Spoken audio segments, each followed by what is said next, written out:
Okay, let's start here. All of us study leadership. We have practice owning or running a business, and now we all, in some form or fashion, coach leaders that own or run businesses.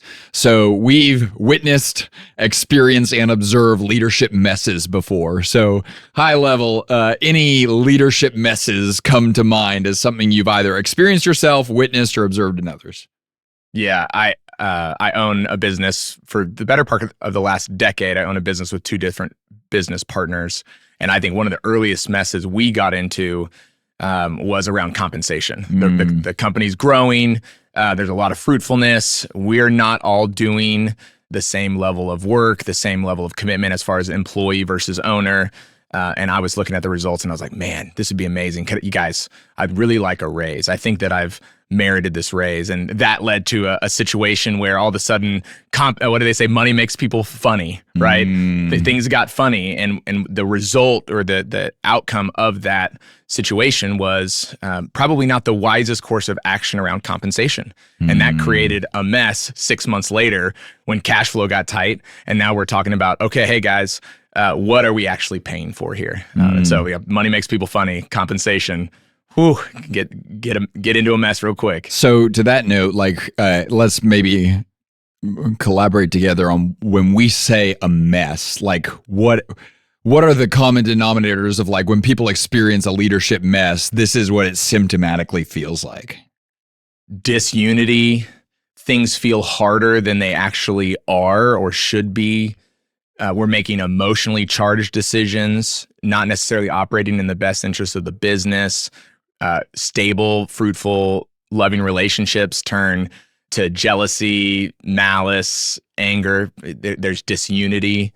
Yeah. And the business is not growing. There's not the fruitfulness. Things don't feel healthy.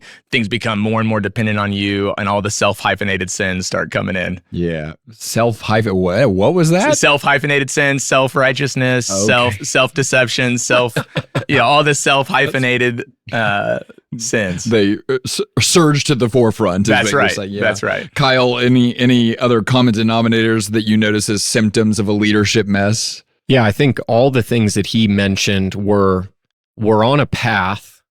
We're no longer on that path. And so a mess can look a lot of different ways, all the things that he just mentioned. But really, it's like, it's not just an obstacle, but we're on the way to accomplishing something. And now there's something in the way of now continuing to pursue that vision.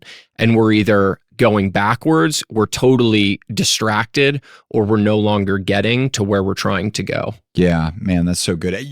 We kind of just reflecting in coaching conversations we've had, our own experience, we kind of felt like, man, it would be good to tackle this topic because this is something that we see showing up and oftentimes it feels avoidable. And so we wrote down, okay, how do leaders get themselves into a mess? And we kind of wrote down all of these kind of things that we see as like, this is, if you want to create a roadmap, if you want to create the recipe, like you're looking to get into a mess, this is what you should do. And it's interesting that almost every single thing we wrote down in some way is relationship oriented. Like we are talking, the messes that we often get into are relational messages. And that makes sense because if it's a leadership mess, like you can't have leadership without relationship. And I guess another thing that stands out to me is just drama. I think drama and mess kind of go hand in hand. And the question that I often see leaders asking when they find themselves in this situation is like, what are we doing? Like we are spending so much time, money, and energy on the thing that isn't actually the thing. So with that, any thoughts on y'all's side on why it could be helpful and wise to approach this topic in this way? To like understanding what are the ingredients that go into making a leadership mess? Why is that valuable for leaders to consider?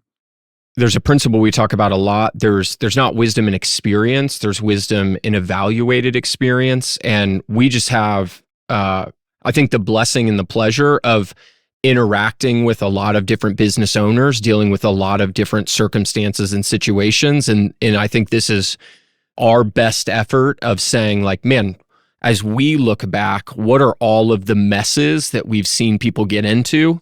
How do those things happen? What are the common denominators of those things? And if we can synthesize those things and simplify those things in a way that it's communicated today, Lord willing, it prevents many messes from the people who are listening to this conversation. Yeah. We have a lot of customers, not all of them, but a lot that come in the midst of a mess. And the first 90 days of coaching is trying to understand the context. What got you into this mess? Because the worst thing that could happen is we solve the mess and then there was a root issue that recreates the mess in the future. And so we have to understand that we have a proclivity at times to get ourselves into messes, and those are often patterns. And when there's a pattern, we should stop and go, what is this pattern trying to teach me? And so we got to make sure the first 90 days of coaching, okay, let's get out of the mess, but let's also understand what are the ingredients that got us there and make sure those ingredients are gone. Okay, so let's jump into the ingredients then. If we are baking a mess, here's what we're going to put in first. Number one, the first thing you got to make sure you do if you just want to create a nightmare of a mess, prioritize short-term harmony over long-term peace. What stands out whenever y'all think about that action? I mean, that's what was going on in my situation. I play the finance role, the CFO role amongst my partners. And so it's my responsibility to steward the resources that we have earned and make sure that what we've earned gets good fruit and reward. And I was more interested in, one, getting selfish, right? Getting that raise that I thought I'd earned, that I thought I deserved, and not having the hard conversations, not having the, okay, hey, what is our long-term compensation goal? Where are we going? What are we looking to get out of the business, both now and later, as it relates to value? And instead of having those conversations, which at the time I had a lot of fear around, a lot of trepidation as the minority stakeholder in the business, and pushing those forward, because we didn't want to talk about it. It was clear that my partners didn't want to talk about it. And so I was like, okay, well, what's a easy solution that can get us out of this? I thought I was in a mess. I wasn't in a mess. Made a mess. The idea of like, oh, this can't get any worse, and then you actually start using that to justify further bad action in some ways. Yeah, I heard just a brilliant and wise leadership teacher recently say, he said, man, so often we know that the hard thing is the right thing, but too often we prioritize Thanksgiving, is what he said. He's like, November is always right around the corner, and we're going to have the team Thanksgiving meal, and we want everyone to have a smile on their face. We don't want there to be drama in the room. And so it's like, and there's always the next Thanksgiving, right? If it's not Thanksgiving, it's Christmas. If it's not Christmas, it's New Year's. If it's not, it's just like, there's always a reason not to do the thing that you should actually be doing if you're looking for it, I would say.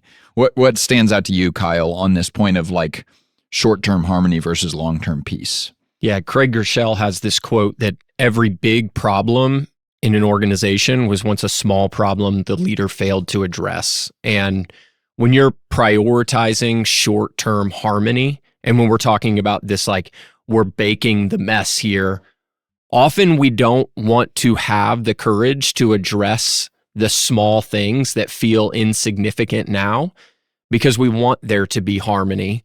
But then when we don't address that thing becomes disharmony, and now we have to address it after things have already taken place. And so, especially when we talk about evaluated experience, it's like, man, what are the small problems in the organization right now that we know are going to be big problems, but what does it look like for us to like actually have that conversation now and maybe put off a little bit of that short-term harmony for that long-term peace, because we're addressing it before it becomes a big problem. Yeah.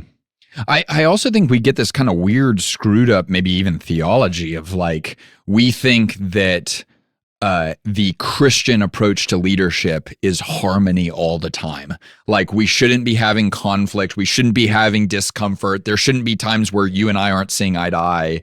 And I don't know, I would like to know y'all's. My perspective is like, that is not biblical, is what we need to remember. Yeah. Acts 15, right? The Council of Jerusalem, where Paul has finished his first missionary journey, and he's proclaimed the gospel to all of these churches.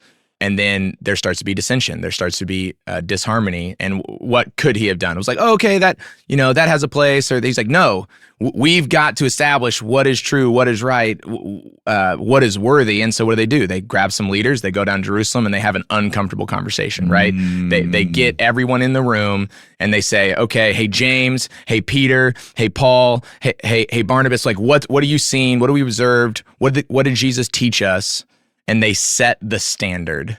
And it was uncomfortable because a lot of people didn't want this new established thing, this change to be coming.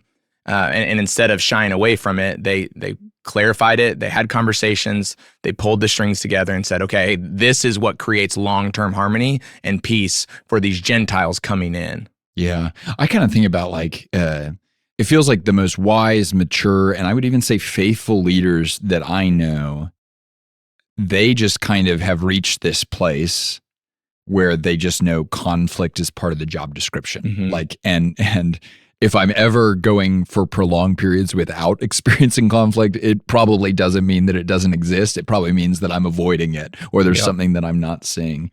Okay, let's move on to the second ingredient, and it's not dissimilar. I actually think it's very connected. So, number one, prioritize short-term harmony over long-term peace. Number two, avoid talking about the actual problem. What stands out to y'all whenever it comes to number two? This is really the conversation around fruit and root. And at times there can be a lot of fruit on the tree. And so there's a lot of like low-hanging things that we can tackle and talk about that feel productive, but they're actually exhausting and unproductive and continue to create a mess because they're not dealing with the actual problem. And I see this a lot with my customers when I'm navigating situations where the CEO is the main operator in a business and then hires the first operator to kind of step in for him. And there's a lot of granular details that you can get lost in, and you can start talking about those things, giving feedback to those things, disagreeing about those things. But we totally miss, like, does this person actually get, want, and have the capacity to do that job? Have I created clarity around the expectations and the outcomes that I have for that job? And when we're not talking about this, we can feel productive talking about the small things. And then we look up 6 months from now and we're back in the business because we've either had to demote that person's quit, or we've had to fire the person, when we really actually could have made that work with proper expectations or getting to the root of what are we actually talking about. Yeah. I haven't really thought about it this way, but one of the biggest improvements and areas that we're even focused on, I think we have focused on it over the past 2 years in our coaching program, but also we're doubling down on that in this season, is the use of diagnostics. And I feel like the diagnostics where we have people red, yellow, green, particular areas of their business or particular areas of their team, it's almost like, okay, I get what your opinions are about what we should be focused on, but let's look at this standard of what makes businesses actually work and run and thrive in a healthy way. And how do you line up on that? Because a lot of times we end up solving or working on problems that are like actually not at all related to you getting to where you want to go in some ways. It's the worst when you get to the end of a coaching call and you're like, that was a really good conversation, and we didn't actually talk about the problem. And that's something that, that's our job, is to step into, are we having a conversation around the actual problem? Yeah. Have we defined it? Is it clear, not just to me as the coach, but to you as the leader? Like, are we talking about the most important things? What do leaders do? They make the most important thing the most important thing. One of the success statements we give to our CEOs is chronic problems, growth-related opportunities. Are we receiving proper CEO attention? Are we paying attention to ourselves where we're causing problems? Are we paying attention to the problems that exist inside the organization and pulling them to the front of saying, yeah, there's a lot of good things we can talk about, but what's the thing that if we solve, what's the thing that if we were to make progress on, makes everything else easier? Yeah. I'm personally really passionate too about the fact that like this point is avoid talking about the actual problem. I think leaders put this expectation on themselves that I need to figure this out on my own before I present it or share it with others. But man, I mean, he's one of the most effective leaders I know, J.P. Kruger, right? He has shared with me this quote that I think he heard it from Gary Keller first, but it's basically, if you've tried everything you know how and you're still getting the same bad results, you're missing a relationship. And I think that is so powerful, because what that's saying is you need to go talk to people about that problem. Stop looking within yourself, because you clearly don't have the answers. And in some ways, it's like an expression of humility to be like, I don't have the answers, and therefore I need to start talking about this. Yeah. One of the things that I want to add on to that is it's who are you talking to about the problem? You know, we obviously have the context of coaching, but for me, I was a customer of Path for Growth before I was a coach. And prior to being a customer, I had to seek out, who am I going to talk to about this? Because we need to get wisdom. What does the Proverbs say? If you want wisdom, get wisdom. Like, go find it, go talk to someone. And for me, that's other men who are maybe where I'm at or a little bit ahead of me. And so how do you do that? You cultivate relationship outside of work. My wife, I love her, bless her heart. She thinks I am the hero of the story, right? And so oftentimes I'd be like talking to her about my problems with my business. And what is she going to say? Well, she could say, well, you should go get some wisdom from someone who has context, who has experience in this. Or she could say, you're right, Matt. You are not the problem here. Yeah. They're the problem, you know? And what so often, some of our people who are closest to us, they only want, we can talk about the problem with them. We might even get to the actual problem, but are they going to be able to step in and help you address the problem by addressing the root? Yeah, that's so good. Yeah. I heard, I think it was, he's a pastor in Dallas. What's his name? Chuck Swindoll? You nailed it. All I had to say was old as the qualifier, and you nailed it. Yeah. What a guy. Chuck Swindoll. What a guy. Yeah. Kyle, don't edit that out, because I like that moment a lot. Yeah. So Chuck Swindoll, he was saying, yeah, you don't need to be surrounding yourself with yes men. It is so dangerous, so bad, so unhealthy to surround yourself with yes men. And then he said, just for the record too, don't surround yourself with no men either. And that's really helpful too, because it's like what we're really trying to guard against is people who have a default programming that no matter what you do, they're going to have a bias one way or the other. Like, let's talk to people that have their eyes wide open and might not even have yes or no, but might have good questions to help us arrive at a yes or no.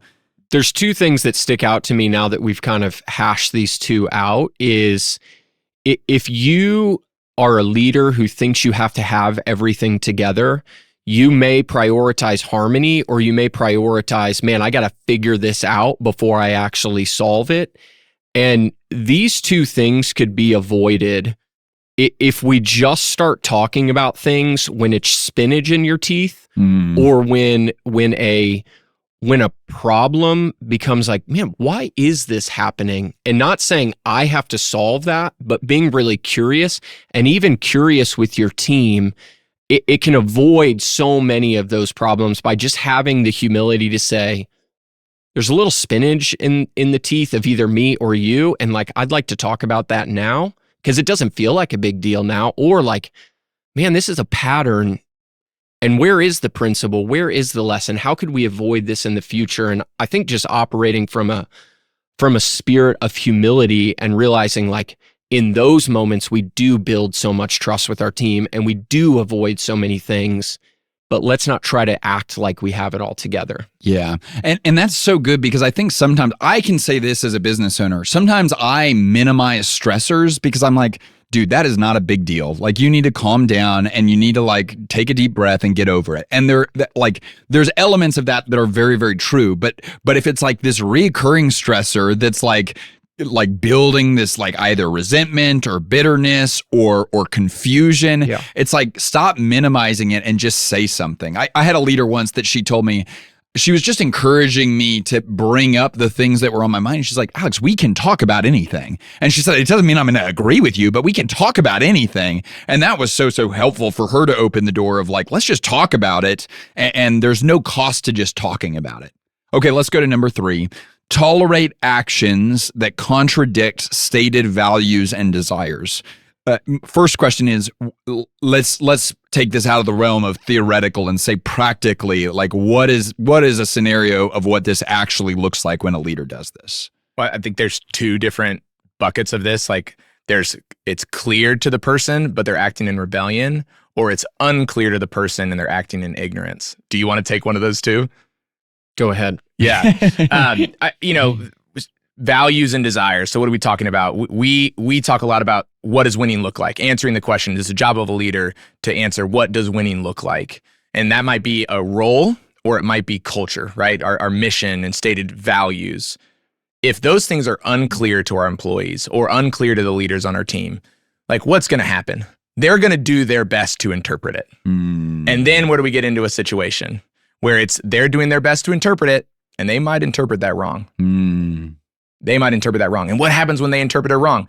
I get angry. I want to flip a table or I want to call him in and put him before the horns. Like it's so frustrating to me that they are not acting in alignment what I know in my heart to be what winning looks like. And man, that is a dangerous response. Instead of going, hey, is it clear to them? Have I really nailed down what this value means? Is this an opportunity for teaching and coaching? And that I see that number one, it's unclear. It's not been defined properly. Maybe we don't have the right systems or processes to make sure we're coming back into alignment. But then two, how do we use that as a coaching moment where their ignorance now becomes clarity? And that if we don't get ahead of that, if we don't devote time to that, what happens? All of a sudden, everyone's going to be defining what values mean to themselves. And it's going to cause tension among the team. It's going to cause extra work for you. And you're not going to be able to actually be moving towards impact. But then there's the other one of, hey, what do you do when someone's in rebellion to it? Can you think of an example? I can think of a lot of examples, unfortunately. And I would say this is really, for me, like you kind of spoke on this from the ignorance and like the organizational level. And I really think about this a lot from the leadership level and looking in the mirror. And there's, especially in like Christian communities, there's this like Christianese, and like we can talk the language, we can say the right things, but if our actions are not aligning with the things that we're saying we want or the things that we're saying we value, that is a recipe for a mess in your personal life, and a mess in your financial life, a mess in your leadership and in your business. And it's really like, what are the things that I'm saying I want, and what are the things that I'm saying I value? And then let me audit my actions, and do those things line up? And if they do, we are probably operating in courage. We're probably operating in humility. If they don't, and we refuse to address that, we're either operating in rebellion or 100% just self-deception. And I just think, looking at my own life and the mistakes that I've made, and then the business owners that were like navigating through these, and me really having a special relationship with them to maybe see those things, it's so important that we address self-deception when it's like, these are the things I'm saying I'm wanting. Well, what are the things we're doing, and how much are those things crossing over? And if they're not, we got to deal with that. In some ways, the minute you state a value or you state a desire or a preference or a goal, it's like you are saying, you are now welcome to hold me accountable to this. And I think a lot of people like the idea of values more than they like the practice of values, because the practice of values always, and like I'm using always very, very particular here, it always costs you something.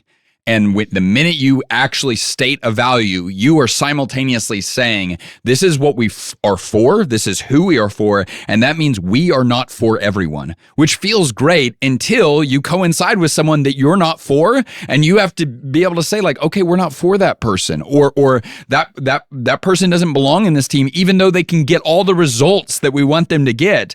And that's where it's like your leadership integrity is on trial, and everyone is watching watching to say like, okay, when they say they have standards, do they actually have standards? Or are they creating a culture of compromise? Because your compromises always cascade is one thing that I think we should all remember. You had the chuckle of recognition to something I said there. Is there anything you'd add on there?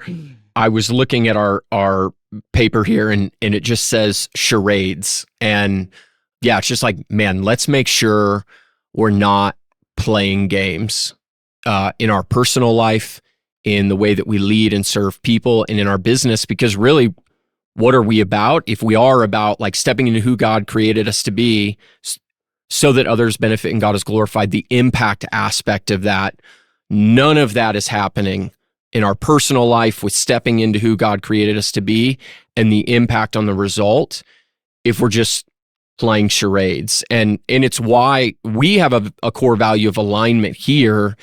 And it's why it's so important that we talk about this regularly, because we should not be teaching or talking on these mics or talking about these things if we're not actually living them ourselves or have practiced them in our business environment. And so this one is like, I think because of that value, just like it's a convicting and it's like a heavy one, but it's, when we're talking about the recipe for creating messes, it's like, man, this is so important that we have a rhythm and relationships in our lives where we're auditing values and desires compared to our actions. Mm-hmm. A lot of this conversation has been about tolerating others' actions too. I think something I see in coaching a lot too is leaders tolerate their own behavior sometimes to their detriment. We talk about get into a mess. That's good, Matt. You talk about getting into a mess, tolerate your own misalignment with core values. Yeah. Normally 3, 4, 5 months into coaching, we've been red, yellow, greening core values on a monthly basis with our CEOs we work with. And there kind of comes to a point where it's like, yeah, I'm green on all these things today. It happens quite a bit. And I go, okay, hey, just real quick, tell me how you've embodied one of these core values. Why is this so clear that it's green for you?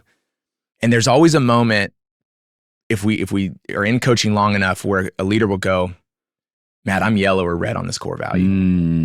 You talk about transformative leadership. When you start to transform yourself, when you start to say like, this is non-negotiable. If I'm going to fire someone else for not being in alignment with a core value, what the heck am I going to do when I'm not acting regularly, consistently in alignment with my core value? Goes back to the avoid talking about actual problems. You got to be able to talk about it, and you got to be able to say, I think I'm tolerating this thing inside of me. Can you come in? Can you help me self-evaluate? Or is there a diagnostic that you individually are going through?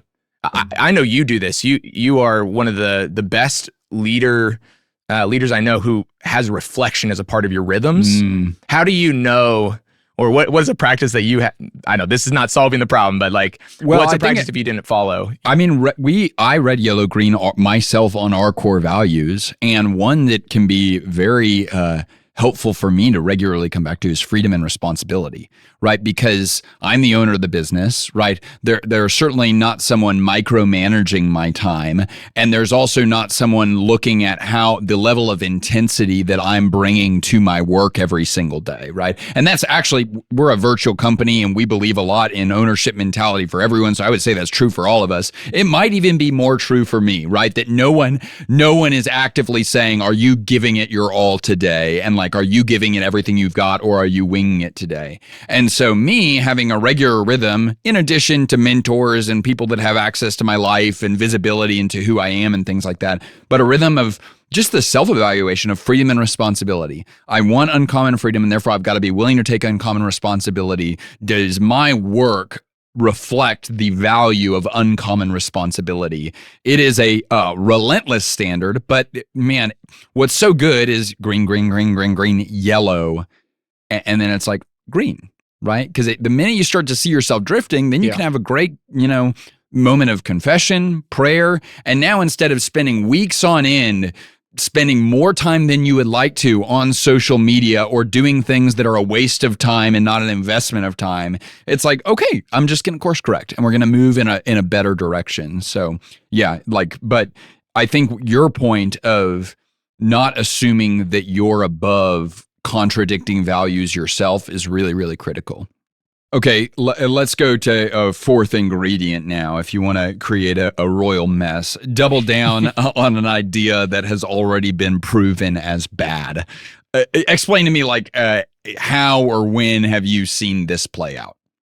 Oh man, I'm the CFO, so I'm gonna give the CFO answer. Committing to a pricing model that's not giving you the profitability that you need. It's like, oh, hey, we're getting the close rate that we need.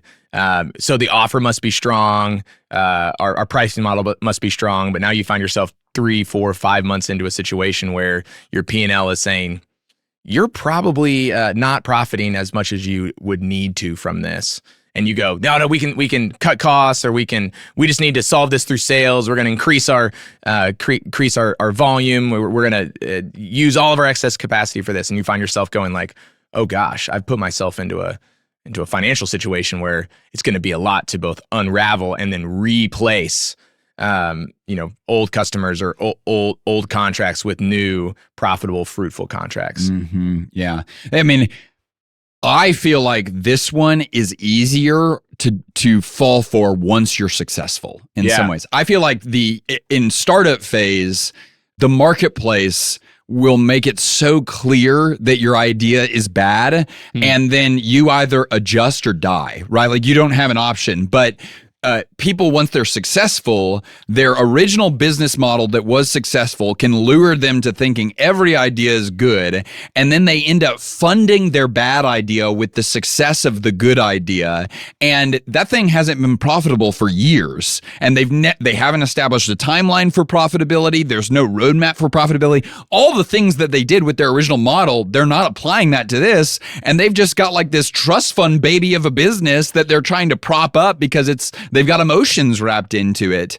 And then I think what causes us to double down is, well, I've put so much of my reputation, I've put so much money, I've put so much time. It's like sunk cost into this thing. And so the answer must be to work harder and faster on the thing that has already proven to not work.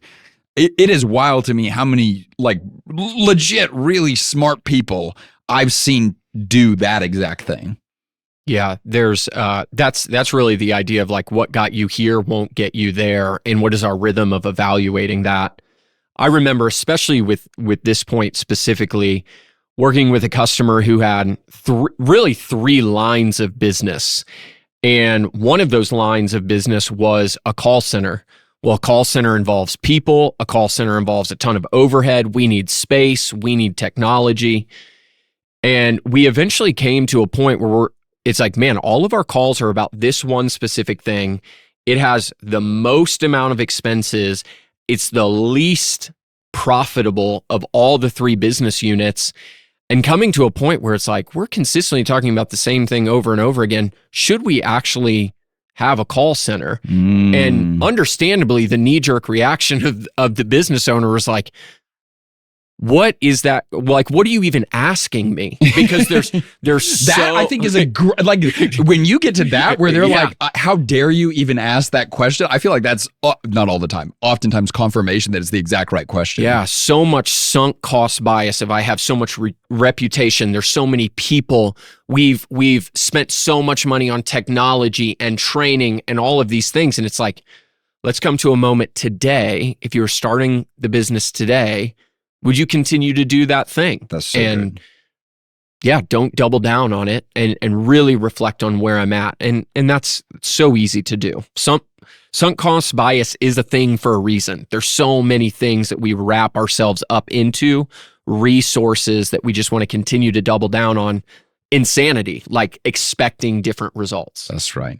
Well, on that encouraging note, Kyle, if we want to create a mess, prioritize short-term harmony over long-term peace, avoid talking about the actual problem, tolerate actions that contradict stated values and desires, double down on an idea that has been proven to be bad.